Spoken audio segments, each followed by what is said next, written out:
സമ്പത്ത് നഷ്ടമായിട്ടും മക്കളുടെ മരണവാർത്ത കേട്ടിട്ടും ദൈവത്തെ തള്ളിപ്പറയാതിരുന്ന ഇയ്യോബ് സാത്താൻ്റെ പ്രതീക്ഷകളെ തകർത്ത് തരിപ്പണമാക്കുകയാണ്.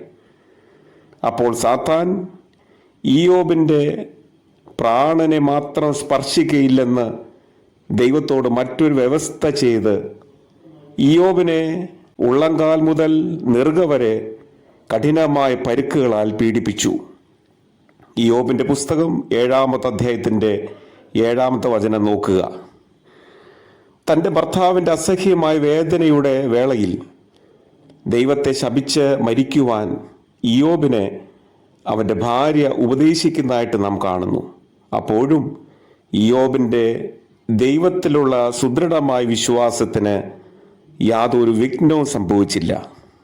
കാരണം ദൈവം തൻ്റെ ജനത്തെ സംരക്ഷിക്കുമെന്നും